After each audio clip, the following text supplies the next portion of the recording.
HBM 시장이 커지면 커질수록 당연히 이제 우리나라에 대한 수출이 더 늘어날 수밖에 없고 거의 절대적인 존재가 우리나라의 반도체 시장입니다.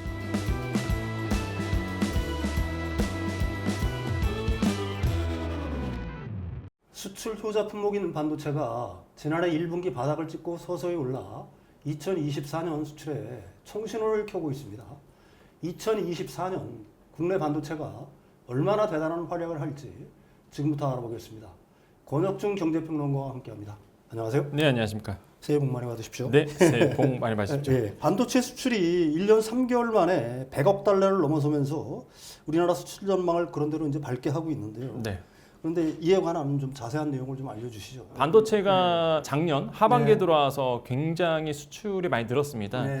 지금 본다 그러면 1년 3개월 만에 이제는 12월 기준으로 봤을 때 100억 달러로 넘어섰거든요. 아. 감산과 가격 인상에 영향을 줬다고 봐요. 일단 감산 이슈는 예전부터 있었고요. 반도체 네. 시장에 대해서. 그럼 감산이 언제 영향을 미칠 거냐라고 이제는 했을 때 많은 전문가들, 그죠? 저도 마찬가지고 한 4분기부터는 분명히 반응이 있을 거다라고 해서 실제 이제 4분기에 감산에 영향을 줘서 반도체에 대한 호조세가 일어났고, 그다음에 또 하나가 가격 인상이죠. 네. 그러니까 감산이 되다 보니까 이제 공급이 덜 되지 않습니까? 네네. 그럼 당연히 이제는 가격이 인상될 수밖에 없는 부분이겠고, 실제 가격이 삼성전자 같은 경우는 D램 가격을 한 10에서 15% 올렸고요. 낸드 플래시 같은 경우에는 이제는 올해 2분기까지 20% 인상하기로 결정을 했기 때문에 앞으로 이런 하나 팔릴 때 더 많은 금액을 받겠죠. 정부의 판단도 마찬가지입니다. 지금 정부는 이번에 나왔던 자료, 뭐 100억 달러를 넘어섰다라는 것을 보면서 본격적으로 이제는 우리나라의 반도체 수출이 더 늘어날 것이다. 그래서 업사이클링 시기가 왔다라고 지금 판단을 하고 있어요. 그래서 수출이 늘어난 추세를 올해 상반기까지 계속 이어진다고 본다 그러면 올해는 또 다른 양상이 보일 가능성이 있다. 거기다 금리 인하의 시그널까지 있기 때문에 네. 저는 뭐 올해 투자 자산 시장으로 본다 그러면 기대가 많이 된다라고 생각을 해봅니다. 어쨌든 뭐 올해 반도체 수출에 대한 어떤 훈풍은 올해 내내 계속 이어질 것이라는 어떤 전망이 다수인데요. 네. 평론가님이 보시기에 개인적인 어떤 그 전망은 어떻게 보십니까? 일단 세계 HBM 시장 규모를 좀 본다 그러면 일단 24년도 기준으로 봤을 때 33억 1,900만 달러를 예상을 하고 있고요. 2027년 같은 경우는 51억 달러거든요. 그러니까 엄청나게 증가될 수밖에 없는 시장 구조로 가고 있습니다. 그러면 HBM 시장에서 선도 기업이 어디냐? SK 하이닉스잖아요. 점유율 50%, 그다음에 삼성전자가 거의 40% 잡기 때문에 거의 절대적인 존재가 우리나라의 반도체 시장입니다. 그래서 HBM 시장이 커지면 커질수록 당연히 이제 우리나라에 대한 수출이 더 늘어날 수밖에 없고, 뭐 HBM은 아시겠지만 D램보다 가격이 위로 쌓잖아요. 그러다 보니까 이제는 두세 배 비싸고요. 그 다음에 SK 하이닉스 같은 경우는 과감한 투자를 하고 있기 때문에 더더욱 아마 다른 기업들보다 격차를 더 늘려가지 않을까, 이런 점이 좀 눈에 띈다고 말씀드립니다. 그리고 뭐 연초에 또 하나 호재가 터졌죠. 미국의 그 대중급 반도체 규제가 굉장히 강화되는 느낌이 있는데 네.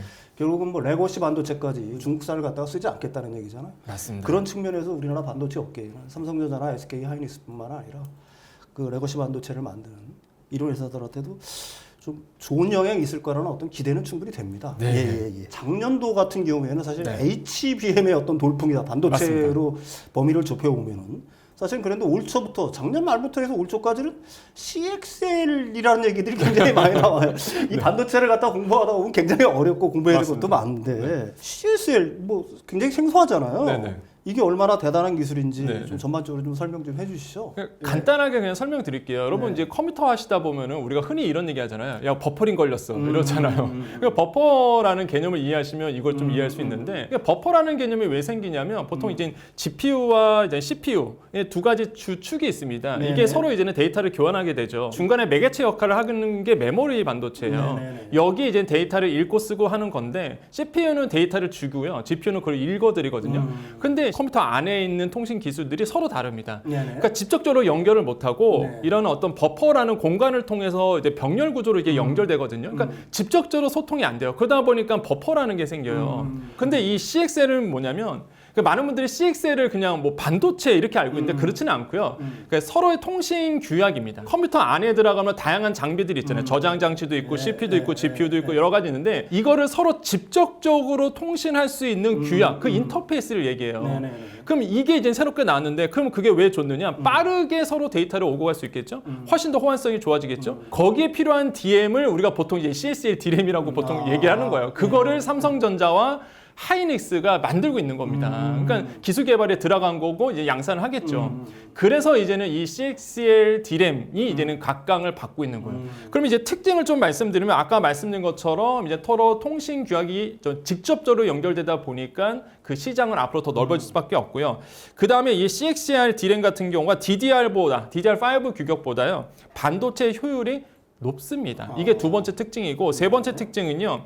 AI 시대에 맞는 D램이라는 거죠. 왜 그러냐면 아까도 말씀드렸지만 CPU에 방대한 데이터를 처리해야 되는데 거기에 맞는 D램 본다 그러면 역시나 CXL 전용 이제 D램이 만들어질 수밖에 없다. 그래서 사실 이게 보통 CPU 같은 경우는 길이 하나예요. 그러니까 네네. 하나인데 굉장히 빠르게 지나가는 거거든요.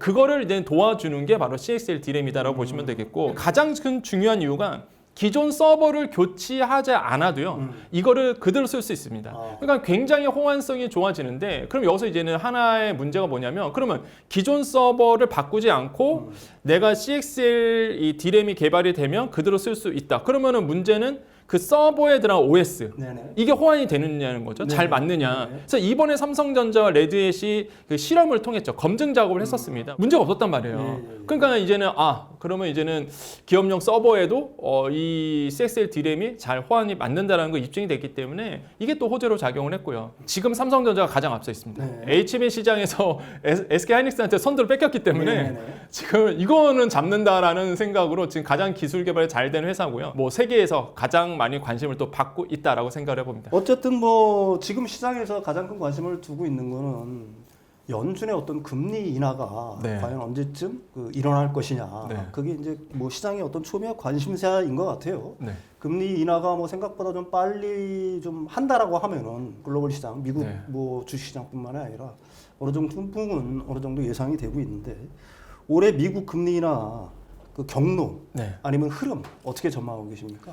사실 이제 방송에 나가 보면 이렇게 우리나라에 내노라는 이제 경제학자들하고 많이 만나게 되잖아요. 그래서 방송 끝나고 이제 막 서로 얘기해요. 얘기하면은 공통적인 사항은 있어요. 그러니까 만약에 지금 경제 시스템대로 뭐 변수 없이 간다 그러면 미국은 이제 3월에 금리 인하를 단행할 거고 그다음 빠르면 그다음에 우리나라 금통위에서도 이제 금리 인하를 보고 7월 달 가서는 이제는 금리 인하가 나올 수도 있다라는 게 저도 같은 생각이고요. 그리고 이제는 시장에서 관심사는 그 인하의 폭이 과연 어느 정도 될 것이냐라고 보고 있는 거예요. 그래서 연준이 생각했던 것보다 더 많은 인하 폭이 나올 거다라는 게 지금 시장의 뭐 전망이거든요. 주식시장이 우호적으로 변할 수밖에 없다라고 보는 거죠. 그래서 저는 매번 말씀드리지만 2024년은 투자하기 딱 좋은 투자하기 딱 좋은 해다라고 저는 생각을 해보겠고요. 물론 실물 경기는 안 좋아요. 고금리 상태가 지속되다 보니까 우리가 생각하는 가처분 소득도 많이 떨어진 상태고 뭐 물가가 더 올랐다 보니까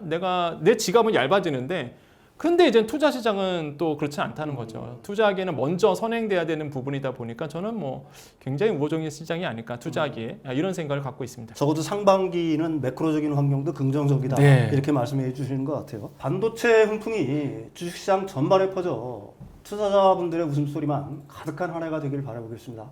오늘 말씀 감사합니다. 네, 감사합니다.